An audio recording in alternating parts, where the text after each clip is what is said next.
Guiones y guionistas, capítulo 336. Hoy contestamos a vuestras preguntas sobre algunos temas como cómo escribir una pantalla en negro o un idioma inventado.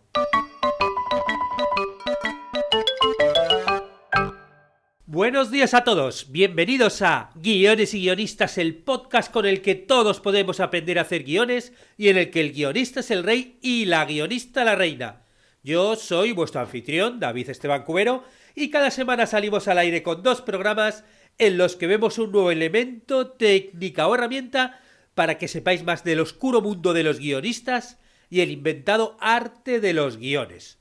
Hoy volvemos con vuestras preguntas al podcast y voy a contestar una pregunta sobre pantalla en negro y otra sobre idioma inventado, entre otras. Ya sabéis que podéis preguntarme lo que queráis por mail, redes sociales, YouTube, como queráis, que yo os contestaré una vez al mes. Bueno, a los suscriptores de los cursos, como digo siempre, os contesto con mucha más rapidez, claro, porque, bueno, tenéis soporte para vuestras dudas.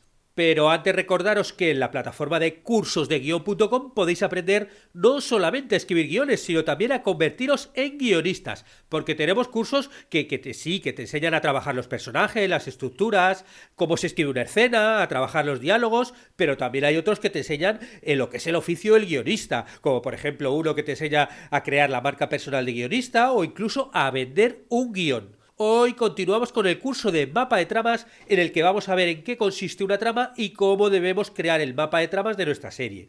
Y en la clase que hemos subido hoy vamos a ver los diferentes tipos de trama que podemos tener en la serie que hemos creado. Es algo que tenemos que tener muy claro tanto al crear la Biblia o al documento de venta, ¿no? Cuáles son los tipos de trama que vamos a utilizar en nuestra serie, porque bueno, ya veremos que hay distintos tipos de tramas y después trabajaremos el mapa de tramas de una forma u otra dependiendo de cómo hayamos decidido que vaya a ser el formato de nuestra serie. Y el sábado continuamos con el curso de Eneagrama para guionistas en el que vemos este sistema de identificación de tipos de personalidad, en qué consiste y cómo utilizarlo pues para crear nuestros personajes. En la clase del sábado vamos a conocer las características del eneatipo 2, conocido como el que da o el ayudador.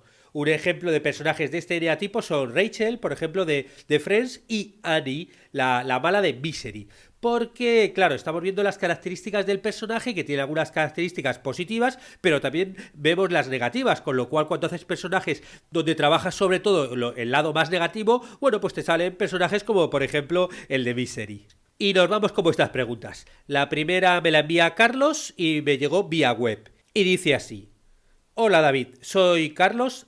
Actualmente tomo los cursos online de guión.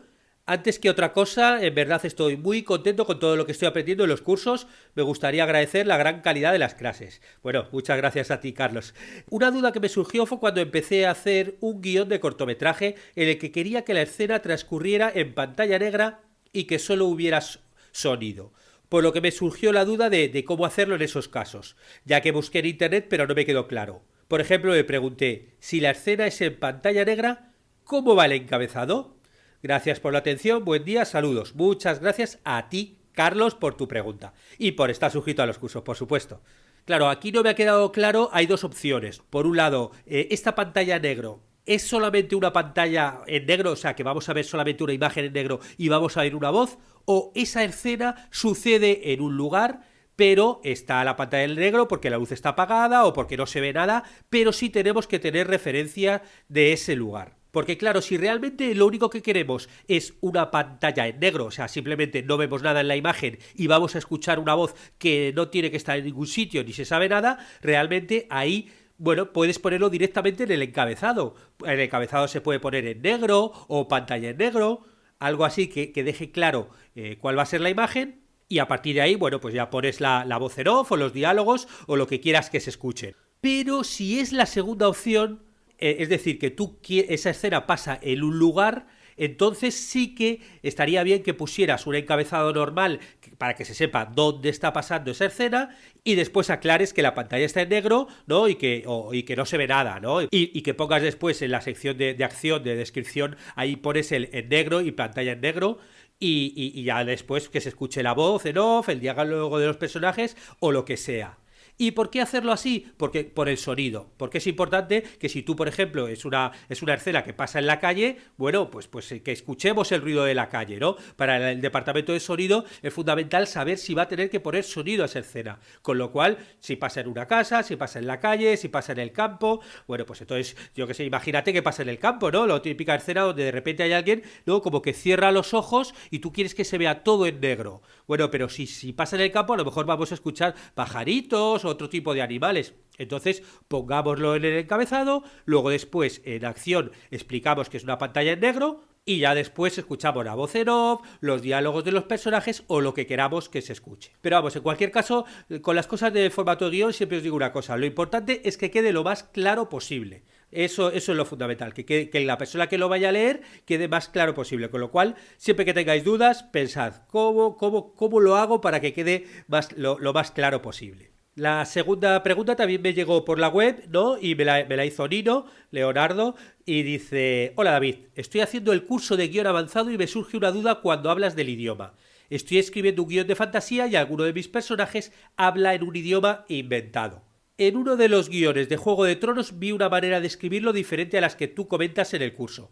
Es algo así, ¿no? Y me pone el ejemplo, pone Pepe y luego me escribe Hierostein non nomtrer, ¿no? O sea, como sería, bueno, una expresión en idioma inventado, y luego justo debajo, entre paréntesis, pone ¿quieres ser mi amigo? O sea, sería el texto que querría decir ese idioma inventado.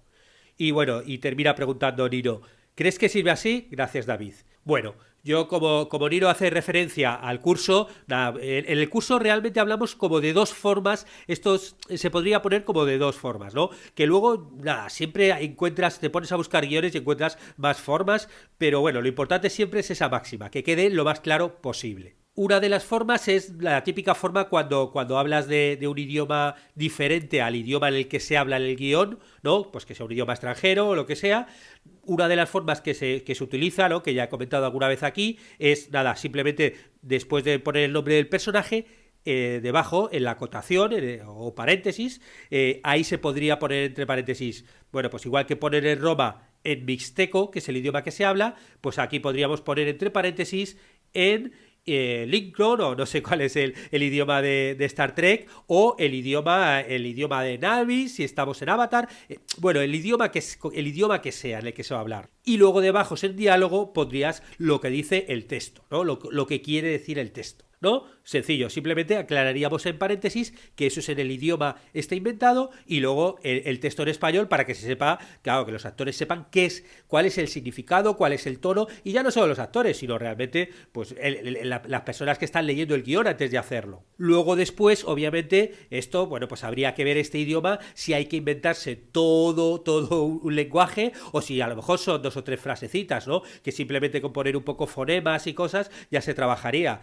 Algunas películas, por ejemplo, o libros, ¿no? El Señor de los Anillos crearon su propio libro, o por ejemplo en Avatar han creado pues con una serie de expertos en lenguas crearon su propio idioma, ¿no? Y entonces, bueno, claro, ahí, si tú vas a trabajar en algo tan grande, claro, ahí como guionista y no vas a crear tú tu propio idioma, lo más sencillo es ponerlo así o ponerlo como lo ponen en Avatar. En Avatar, por ejemplo, lo que hacen es que te ponen el nombre del personaje, te pone, por ejemplo, Neytiri, luego entre paréntesis te pone subtitle, que es otra de las formas de ponerlo, como decir, este es el subtítulo. No te van a hablar del idioma original, que lo van a decir, sino directamente lo que te dicen es el subtítulo y luego te viene debajo el texto de lo que sería el subtítulo. Esta es una variante del anterior, ¿no? Que simplemente, al fin y al cabo, donde tú te estás poniendo el énfasis es en qué es lo que van a decir con lo que tú vas a subtitular después, ¿no? Que es un poco la comunicación que vas a tener.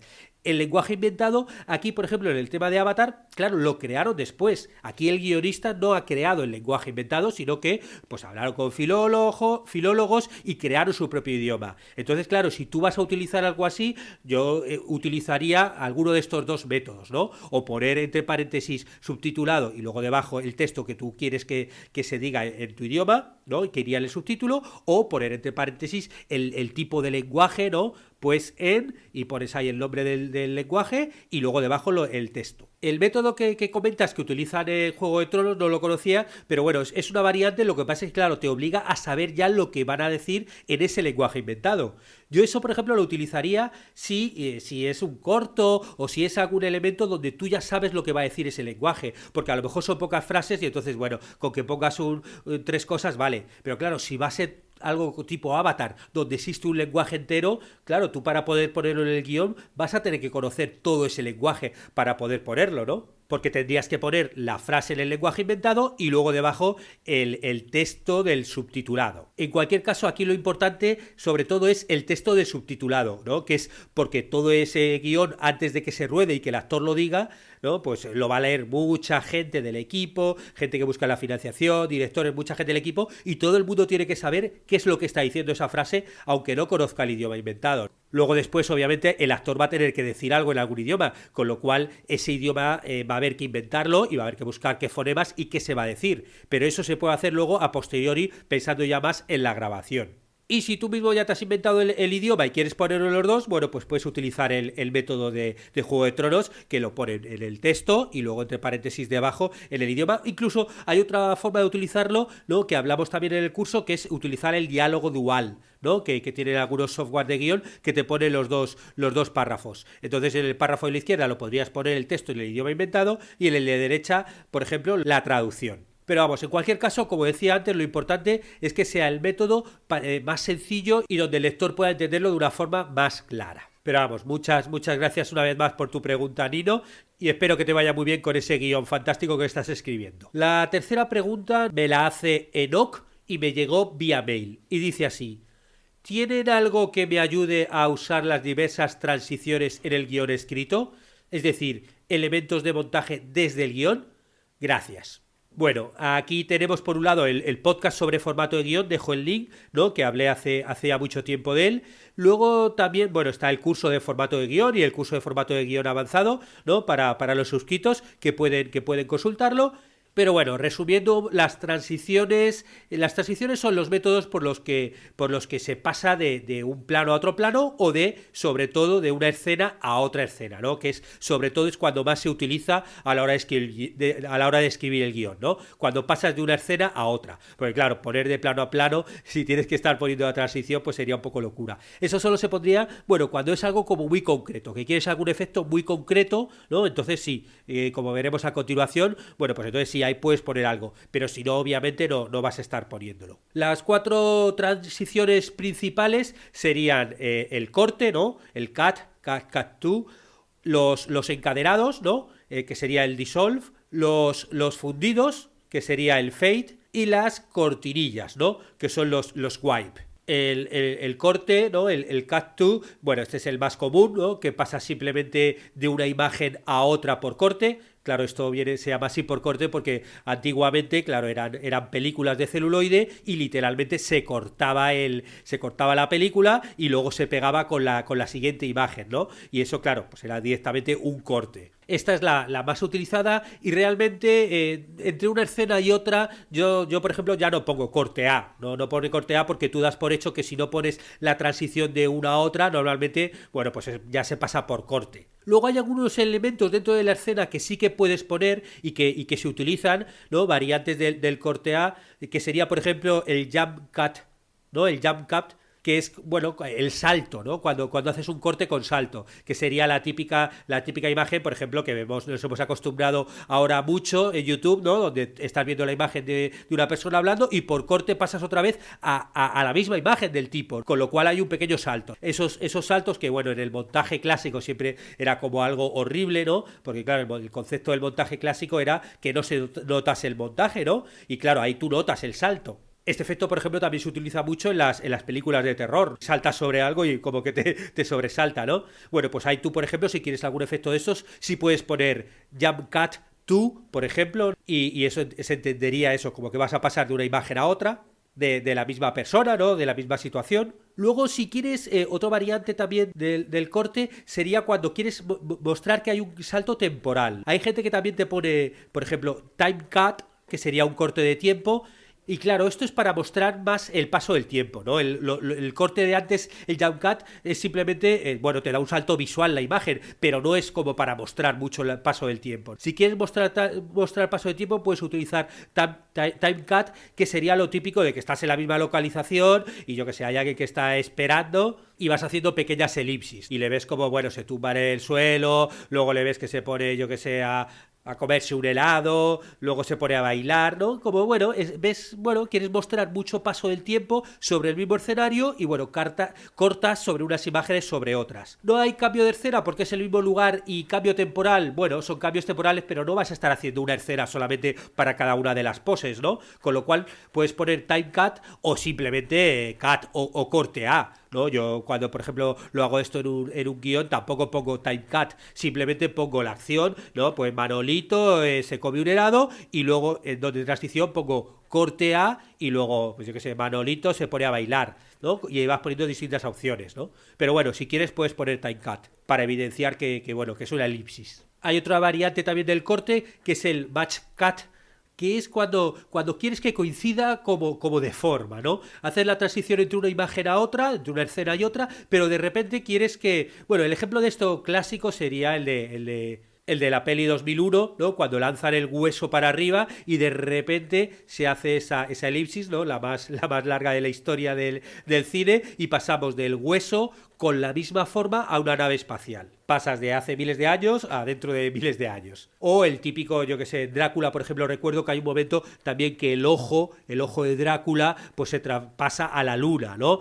Bueno, pues ahí utilizas la forma de la imagen para pasar de una escena a otra, como transformándose. Normalmente yo creo que también es por un encadenado, ¿no? Pero bueno, ahí lo que se utiliza es la forma para pasar de un lado a otro. Eso se llama batch cut, ¿no? Y tú puedes poner, por ejemplo, batch cut to, y lo que se busca es eso, ¿no? Como que coincidan las dos imágenes. Bueno, esto respecto al corte. Luego estaría el encadenado, ¿no? El dissolve to, que es, bueno, cuando una imagen se va disolviendo y va apareciendo la otra imagen, ¿no? Por eso es encadenado, porque va encadenando una imagen con la otra imagen. Una imagen va desapareciendo y la otra va tomando su lugar, va apareciendo. Y bueno, normalmente también se utiliza como para mostrar un paso del tiempo, ¿no? El siguiente sería el fundido, el fade to. Fade to, que bueno, normalmente también se utiliza mucho fade in o fade out. Y es cuando se funde normalmente suele ser a una imagen sólida, ¿no? A un color sólido. Normalmente se suele fundir a negro, es lo que más se utiliza. A veces se hace fundido a blanco, pero bueno, también puede fundir, por ejemplo, a rojo. He visto en algunas películas donde de repente se funde a rojo y te vas toda la imagen a rojo y vuelve, ¿no?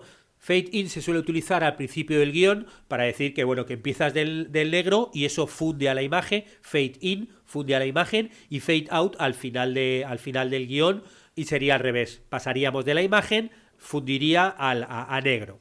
Y la cuarta de estas formas sería el wipe o cortinilla, ¿no? Que esto, por ejemplo, se utiliza mucho más en televisión. En cine también, yo que sé, en Star Wars, pues de repente te pasa como una página, ¿no? Te pasa toda una línea vertical, ¿no? Y te va entrando, se va moviendo, va pasando de una imagen a otra, pero no fundiéndose, sino desplazándose, bueno, dependiendo de si puede ser horizontal o puede ser vertical.